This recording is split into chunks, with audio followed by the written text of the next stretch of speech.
सगळेजण? आशा करते तुम्ही सगळेजण ठीक असाल, खूप खूप खूप आनंदी असाल.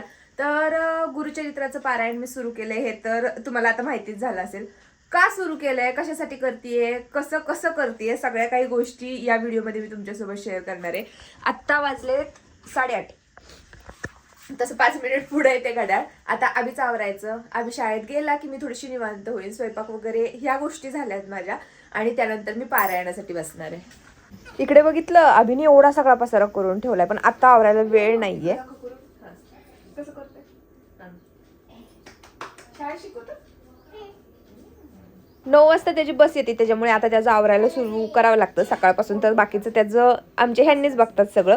फक्त शाळेचं आपलं आवरून द्यायचं, टिफिन वगैरे भरून द्यायचा. आणि टिफिन देऊन पण काही उपयोग होत नाही या राजेंना, कारण चपाती कुठे टाकून कुठे नाही अशी होती. एक दिवशी तर टिफिनमध्ये बॉटलमध्ये भरून ठेवली होती चपाती. तर हे असले उद्योग त्याचे सुरू असतात. तरी मी अर्धी पाऊन एवढीच चपाती त्याला देते. थांब थांब थांब थांब रे, बाय. अरे अरे अरे अरे अभि, एवढूसा त्याचा जीव आहे, पण जी बॅग आहे ना त्याचं एवढं जास्त ओझ आहे, कारण रोज तेवढे त्याचे बुक्स नोटबुक्स द्यावेच लागतात. सकाळी 9 पावणे 9 वाजताचं हे वातावरण आहे आमच्याकडे आणि बघितलं तरी असं वाटतंय की ऊन पडलंय, पण एवढी जास्त थंडी वाजतीये ना. तर पारायणाची आता सुरुवात करायची, त्यासाठीच मी फुलं वगैरे घेतली आणि आजच मी स्वेटर नाही घातला, नाही तर रोज स्वेटर घालूनच मी असते इथे. तर फुलं वगैरे घेते आणि त्यानंतर मी पारायणाला सुरुवात करते. असं बऱ्याचदा होतं, एखादी पूजा असेल किंवा कोणती गोष्ट असेल, आपल्याला फुलं हवी असतील ना, त्या दिवशी झाडांना जास्त फुलं लागत नाहीत आणि इतर वेळेस एवढी फुलं लागलेली असतात की त्याचा काही उपयोग होत नाही.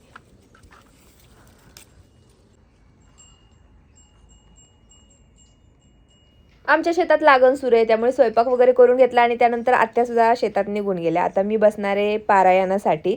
फुलं वगैरे ह्या गोष्टी आणल्यात. आधी सगळी साफसफाई करून घेते, माझी जपमाळ आहे ते करते, आरती वगैरे सगळ्या गोष्टी करते. पण या काही इथे तुमच्यासोबत शेअर करत नाही आहे, कारण कॉन्टेंटसाठी मी ही पूजा मांडलेलीच नाही आहे अर्थातच. त्यामुळे मी शॉर्ट व्हिडिओमध्ये सुद्धा या सगळ्या गोष्टी तुमच्यासोबत शेअर करत नाही की मी असं करते तसं करते, कारण मी ह्या सगळ्या गोष्टी करून घेते आणि थोडंफार तुमच्यासोबत मी शॉर्ट व्हिडिओमध्ये शेअर करत असते. आता वाजलेत 12. 10 मिनिटापूर्वीच माझं वाचन वगैरे कम्प्लीट झालंय. काय काय होतंय दिवसभरात हे पण मी तुम्हाला दाखवते, तर घड्याळ पण दाखवते. 10 मिनिटापूर्वी झालंय माझं करून. अभिसाठी डब्बा बनवला, त्याला वेगळी भाजी बनवली, बाकीच्यांसाठी वेगळी भाजी बनवली आणि आता मला जेवण करायचंय. पण काय भाजी करावी हे काय समजत नाहीये, कारण एवढं डाळी तर मी खातच नाहीये, कांदा लसूण वगैरे पण नाही खाते. पालेभाज्या खायच्यात आणि त्या दिवशी मी कोबीची भाजी बनवली होती, तरी मला कोणीतरी म्हटलं की कोबीची भाजी पण नाही खायची. मग आता काय खावं हे तर समजत नाहीये. काल एकादशी होती त्यामुळे उपवासच होता. एक दिवशी तर मी चपाती चटणी असं खाल्लं. तसंच माझं चाललंय. तर आता बघू, चपाती काहीतरी बनवेल. कपडे धुवायचे राहिलेत, तर माझी बाकीची जी घरातली कामं राहिलेत ना ती करून घेते आणि त्यानंतर बसून मी सविस्तर तुमच्यासोबत बोलते. माझ्या सासूबाई खूप चांगल्या आहेत, त्या मला सगळी मदत करू लागतात. पण आता शेतात पण काम आलंय ना, त्यामुळे त्या तिकडे जात आहेत आणि त्यामुळे बाकीची सगळी कामं राहतात. नाहीतर त्यांनी माझे कपडे वगैरे पण धुवून घेतले असते. तर भाजी इथे करायला घेतली, त्यामध्ये मी फक्त मिरची पावडर आणि मीठ एवढ्याच गोष्टी घातल्या, दुसरं काही घातलं नाही. तेलामध्ये ते टाकलं होतं. जेवण वगैरे करून घेतलं आणि त्यानंतर कपडे धुवायला गेले होते. तर आत्या म्हणत होत्या सकाळी की मी कपडे धुते, पण म्हटलं नको, खूप जास्त थंडी वाजते, माझं झाल्यानंतर मी धुईन. तर वॉशिंग मशीन सुद्धा घ्यायची आहे मला, पण लगेच काही शक्य नाही आहे. 2-3 महिन्याने बहुतेक मी घेईन ती वॉशिंग मशीन, पण तोपर्यंत तरी हातानेच धुवायचेत. आणि तर आता वाजलेत 2:45. अभि 2:30 वाजता आला घरी आणि तो टीव्ही बघत बसलाय, तर म्हटलं चला आता आपण आपली व्हिडिओ बनवून घ्यावी. तर गुरुचरित्राचं पारायण मी का करते हे म्हटलं तुमच्यासोबत शेअर करावं. तुम्हाला तर माहितीये की अभि आहे ना, तो IVF ट्रीटमेंट मी घेतली होती आणि तसं मला अभि झालेला आहे. आणि ज्या महिन्यात माझी IVF ची ट्रीटमेंट होती ना, त्यावेळेस माझ्या नंदेच्या सासूबाईंनी मला एक छोटासा ग्रंथ दिला होता, त्याचं पारायण करायला सांगितलं होतं आणि ते पारायण होतं नवनाथाचं. तर ते पारायण मी केलं होतं. त्यावेळेस 9 मुलांना जेव घातलं होतं आणि त्या महिन्यात माझी IVF ची ट्रीटमेंट झाली होती. आणि ज्यावेळेस मी ती छोटं पारायण केलं होतं ना, त्यावेळेसच मी देवापाशी म्हटलं होतं की माझं हे सक्सेसफुल झालं तर पुढच्या वेळेस मी मोठं माझं पारायण करेल. आणि ते झालं, पण अभि छोटा होता. अभि झाल्यानंतर मला काही ते पारायण करणं झालं नाही. आणि आता ना माझ्या जाऊबाईंनी हे पारायण सुरू केलं होतं गुरुचरित्राचं. आणि माझ्या ननंदबाईंची जी जाऊ आहे, म्हणजे माझ्या ननंदबाई झाल्या, तर त्यांनी पण हे गुरुचरित्राचं पारायण सुरू केलं होतं. आणि माझ्या जाऊबाई सांगत होत्या की मी गुरुचरित्राचं पारायण सुरू केलंय, आणि मग मी त्यांना म्हटलं की हो मला पण पारायण करायचंय, माझं पारायण करायचं राहिलंय. म्हटलं आता तुम्ही करताय, इथे जाऊ माझे ननंदबाई पण करतायत, तर मी पण करते, आता हे करून घेते पारायण. आणि मला असं वाटलं की मला गुरुचरित्राचंच पारायण करायचंय असं. त्यामुळे मी म्हटलं की आता उद्यापासून किंवा ह्या शुक्रवारी ह्यांचं होणार होतं माझ्या ननंदबाईंचं, तर त्या दिवशी म्हटलं आपण पण सुरू करावं. आणि हे मी ठरवलं. आणि नंतर दुसऱ्या दिवशी माझ्या लक्षात आलं की मी नवनाथाचं पारायण केलं होतं आणि मला करायचंय नवनाथाचं पारायण. आता मी म्हटलीये की करीन, तर म्हटलं करूयात. असं तरी मनात आलंय आणि सोडून द्यायचं असं पण मला नको वाटलं, त्यामुळे मी हे पारायण करायला घेतलं. आणि ज्यांनी ज्यांनी पारायण केलेत त्यांना मी विचारलं की कोणत्या गोष्टी खायच्या, कोणत्या गोष्टी नाही खायच्या, काय काय करायचं, तर ते सगळं मी पाळतेय. जसं की एक धान्य खावं लागतं ना, तर मी गहू ठरवलाय. आधी मी ज्वारी ठरवली होती की मी ज्वारीची भाकरी खायची सकाळी संध्याकाळी, पण नंतर म्हटलं की ज्वारी नको, गहूच बरा पडेल, कारण की खूप जास्त भूक नाही लागणार आणि पूर्ण उपवास तर करणं काही माझ्याच्याने नाही होणार आहे. त्यामुळे मी गहू ठरवला. आणि भाज्या तर मी अजूनपर्यंत अशा जास्त कोणत्या भाज्या खाल्ल्याच नाही, कारण की कोबी त्या दिवशी मी टाकलं तरी मला कोणीतरी कमेंट केली की कोबी नाहीत खात, पण नंतर मी चेक केलं तर कोबी खातात, तर असं पण होतं. आणि पहिल्या दिवशी काय झालं, खूप जणींचं त्याच्यावरून हे आलं की तू असं नाही करायला पाहिजे, तू सगळे नियम बघायला पाहिजेत. आता मी हे ऐकलं होतं की 3 ते 4 तासामध्ये आपले जे आहे एका दिवसाचे जे 9 अध्याय 10 अध्याय जे काही दिले ते आपले पूर्ण होतात. मग म्हटलं आपण 9 वाजता जरी बसलं तरी 1-2 वाजेपर्यंत आपलं वाचून होईल. तसं बसले मी करायला लवकर, पण 9:45 वाजले मला वाचायला बसायला. आणि पहिल्या दिवशी मला माहिती नव्हतं की कसं वाचायचं, किती वाचायचं. आणि जे पूर्ण पहिली 2-3 पानं तर सगळं आपल्याला दिलेलं असतं, नियम, कोणी ग्रंथ लिहिलाय काय, तर ते सगळे पहिले 2-4 पानं होती, ती पण मी पूर्ण वाचली. त्यानंतर ग्रंथ आहे ते दिले, मराठीमध्येच ग्रंथ आहे पण त्याचा अर्थ आणखीन एक वेगळा पानांवरती दिलेला आहे, तर ते सुद्धा मी वाचत होते आणि हे ग्रंथ पण वाचत होते. त्यामुळं ज्या वेळेस 12 वाजले ना, तर 12 वाजेपर्यंत माझे फक्त 2 अध्याय झाले होते कंप्लीट, 2 अध्याय पण झाले नव्हते. आणि मग म्हटलं 12 ते 12:30 तर वाचत नाहीत. आणि माझं जेवण करायचं पण राहिलं होतं. आणि मग म्हटलं की आता आपलं असं पण काही वाचून होणार नाहीये, त्यामुळे आता आपण उठूया आणि त्यानंतर मग संध्याकाळी बाकीचं नंतर दुपारी आपण बसता येईल आणि मग बाकीचं करून घेता येईल. अंदाज नव्हता की बसल्यानंतर किती वेळ लागणार आहे, त्यामुळे मी 3 वाजता दुपारी बसले. आधी आल्यानंतर त्याचं पण बघावं लागतं आणि 3 नंतर बसल्यानंतर मग संध्याकाळचे 7-7:30 झाले मला पहिल्या दिवशीचं वाचून व्हायला. त्यानंतर अंदाज आला किंवा माझ्या जाऊबाईंशी माझं फोनवर बोलणं झालं, मग त्या म्हटल्या की जे मराठीमध्येच आहे आपलं ते तर आपल्याला सगळं समजतच आहे, मग त्याचा अर्थ परत एकदा वाचायची काही गरज नाहीये, ते नाही वाचलं तरी चालतं. ज्या फक्त ओव्या आहेत, जे काही आपलं मेन आहे तेच वाचून घ्यायचं. मग दुसऱ्या दिवशीपासून मी तसं करतेय. 9:30-10 वाजता बसलं, दुसऱ्या दिवशी मी बसले. त्यानंतर 12 वाजता पूर्ण नव्हतं झालं, त्या अर्धा तास मी तिथंच बसून राहिले. 12:30 नंतर पुन्हा वाचायला घेतलं आणि असं करून मी ते माझं पारायण कम्प्लीट केलं. तर आता काय करतेय, सकाळी बसले म्हणजे जोपर्यंत माझं पारायण होत नाही ना तेव्हापर्यंत मी एका जागी बसलेलं उठत नाहीये. तर हे आहे, हे पण माहिती आहे मला की बेडवरती नाही बसायचं, सोफ्यावरती नाही बसायचं, हे सगळे नियम मी पाळते. कारण की काय होतं, 1 मिनिटाच्या शॉर्ट व्हिडिओमध्ये मी खूप साऱ्या गोष्टी काही तुमच्यासोबत शेअर नाही करू शकत आणि मग बऱ्याच जणांना वाटतं की हे अशी करतेय तशी करतेय. आणि ठीक आहे, माझं काही चुकलं जरी आणि तुम्ही मला कमेंट करून सांगितलं की हे तू चुकीचं केलंय, तरी पण काही नाही, मी त्यामध्ये माझ्यामध्ये सुधारणा करायचा प्रयत्न करते.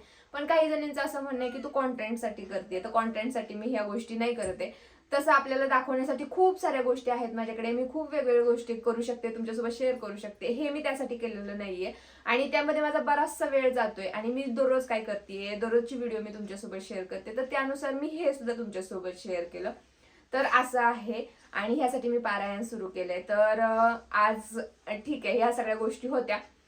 कालच मी पनीर मेकर मागवले, ते मी तुम्हाला दाखवलं शॉर्ट व्हिडिओमध्ये. तर आज म्हटलं पनीर बनवूया आणि पनीरचा पराठा. आता दुधाचा चहा पितोय आपण, तर दुधाचे कोणतेही पदार्थ चालतील मला असं वाटतं. तर तुमच्यासोबत शेअर पण करून होईल, त्यामुळे म्हटलं आज पनीर पराठा बनवूया आणि पनीर कसं बनवायचं हे पण आज मी तुमच्यासोबत शेअर करते. तर संध्याकाळी आपण त्या गोष्टी करूया. तर आज ना हा दुसरा दिवस आहे. काल मी तुम्हाला म्हटलं होतं की पराठीची रेसिपी शेअर करेल, पण काल अचानक आमचं बाहेर जायचं ठरलं, म्हणजे उद्या गुरुवार आहे आणि गुरुवारच्या पूजेसाठी जे लागणारं साहित्य आहे ना ते आणायचं होतं, त्यासाठी आम्ही इंदापूरला गेलो होतो. त्यामुळे कालचं तर तिथून पुढे मी ब्लॉग कंटिन्यू केला नाही. काल माझं हे पार्सल आलं होतं, तर म्हटलं चला, अजूनपर्यंत मी ओपन करून बघितलं नाही. आणि गेल्या वेळेस मी जी साडी मागवलेली ना ती मला इतकी आवडली की आणखी एक साडी मी ऑर्डर केली. तर बघूया ही कशी आहे ती. मी काय विचार केला होता की मंगळवारी माझी साडी येणार, बुधवारी मी ब्लाऊज शिवणार आणि गुरुवारच्या पूजेला मी ही साडी घालणार. पण इतका माझ्याकडे म्हणजे ह्याच्यामुळे सगळा ताण होतोय.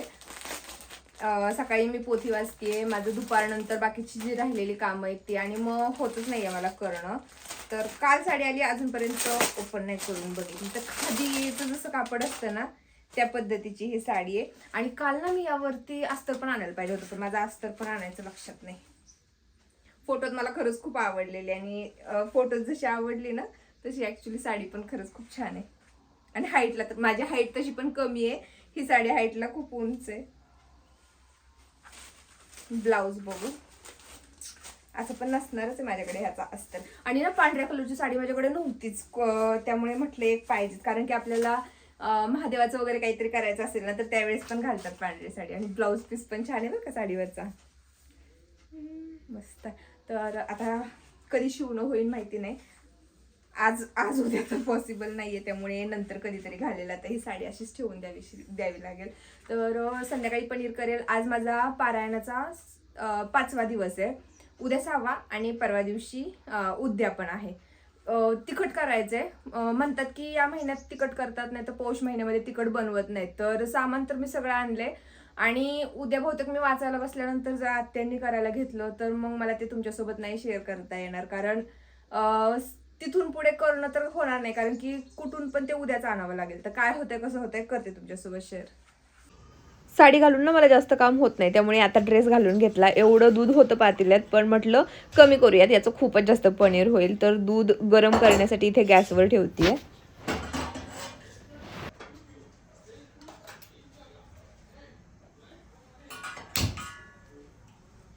आता पनीर करायचं म्हणजे आपल्याला दूध फाडायचं असतं. त्यासाठी आपण कोणत्याही गोष्टीचा वापर करू शकतो. व्हिनेगर वापरू शकतो, लिंबाचा रस वापरू शकतो, किंवा लिंबू सत्व असतं ना ते पण पाण्यात विरघळून घेतलं आणि ते घातलं तरी चालतं. तर थोडं थोडं करून मी व्हिनेगर यामध्ये घालते आणि हलवते. तर हे पनीर मेकर माझ्याकडे आहे, जे मी तुम्हाला म्हटलं की माझ्याकडे आलं होतं. आणि एक कापड पण मी घेतलं. तर ह्यातलं जे पनीर आहे ते आपल्याला गाळून घ्यायचं आहे. तर कापड मी पनीर मेकरमध्ये घातलं आणि झाऱ्यानेच मी त्यातलं सगळं असं पनीर काढते आणि या कापडावरती घालून घेतलं.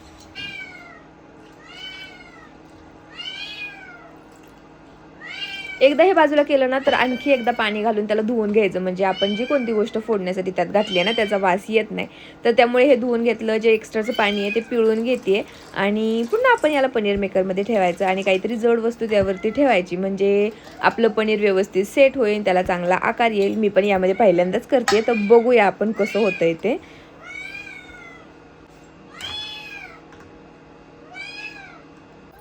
आता याला 10 मिनिट तरी असंच ठेवते, तोपर्यंत फोडणी बनवून घेते. काही मला दुसऱ्या गोष्टी घालायच्या नाहीत माझ्या पराठ्यात. कांदा नाही, लसूण नाही, काही नाही, फक्त हळद, कढीपत्ता मी आणला होता पण कढीपत्ता पण संपला आता माझ्याकडून. तर फक्त हळद, जिरे, मोहरी आणि कोथिंबीर, आणि मी लाल तिखट घालणार आहे पराठ्यामध्ये. तर तेवढ्याच गोष्टी घालायच्या. तर म्हटलं हे पनीर सेट होईपर्यंत आपलं फोडणी बनवून ठेवते, म्हणजे ते घातलं की लगेचच मला पराठा बनवता येईल. काय होतंय? दूध ओतलंय ना मी तुला? ओतलंय ना दूध? पिलंस ना दूध? आमच्या मनाचा असा प्रकार आहे, तो फक्त दूध पितोय आणि नुसतं ओरडत राहतो. त्याला चपाती टाकली तर खात नाही. एक तर त्याला फक्त डाळी एक खूप आवडतात, डाळी भात या गोष्टी खातो, पण चपाती तो अजिबातच खात नाही आहे. तर मी माझ्या पनीरसाठी इथे फोडणी बनवते. त्यामध्ये जिरे, मोहरी घातली, हळद घातली आणि त्यानंतर मी हे लाल तिखट घातलं. पण झालं माझ्याकडून असं की मी या गरम तेलामध्ये तिखट घातलं आणि ही बेडगी मिरची पावडर होती ती संपूर्ण जळून गेली. त्याचा तिखटपणा सगळा, आधीच तर ते तिखट नसतं आणि त्यामुळे अजिबातच त्यात तिखटपणा राहिला नाही. तर हे पनीर पण आपलं तयार झाले. आमची सुरी 2 दिवस झालं सापडत नाही आहे, तर उलटण्यानेच असं मी हे कापून घेतलं आणि असं काही आपलं पनीर तयार झालेलं आहे. आता पराठा बनवते तर मी एकटीच नाही खाणार आहे हा पराठा, आणि दुसरा स्वयंपाक पण माझा झालेला आहे. मसाले भात बनवला आहे, बटाट्याची भाजी बनवली आहे, भाकरी बनवल्यात आणि माझ्यासाठी हा पराठा बनवते. आणि पनीर ना मला असं नुसतं खायला पण खूप आवडतं, मस्त लागतं तसं. तर बाकीच्यांसाठी सुद्धा 1-2 असे 3-4 मी पराठे करून घेणार आहे पनीरचे. भरपूर पनीर मी यामध्ये भरून घेते. आता सध्या असं झालं आहे की दही पण नाही आहे दुधाचं लावलेलं आणि मी कशासोबत खाऊ हा विचार पडला आहे, कारण सॉस वगैरे या गोष्टी पण काही चालणार नाही आहेत. तर मला फक्त हा पराठाच खावा लागणार आहे. लाल तिखटसुद्धा संपलं आहे आमच्याकडचं, त्याच्यासोबत खाल्लं असतं तर. आणि ही जी चटणी आहे ना ती अजिबातच तिखट नाही आहे. तर हे मी माझे पराठे करून घेते आणि ना यामध्ये मी कोणत्याच गोष्टी नाही घातल्या आणि प्युअर पनीरचा पराठा आपला तयार झाला आहे. टेस्टला खरंच खूप छान झाला होता. वेगळी काही त्यात गोष्टी नव्हत्या, पण फक्त पनीरची छान टेस्ट येत होती. तर आजचा व्लॉग आपण इथेच एंड करूया. भेटूया नेक्स्ट व्लॉगमध्ये. तोपर्यंत बाय.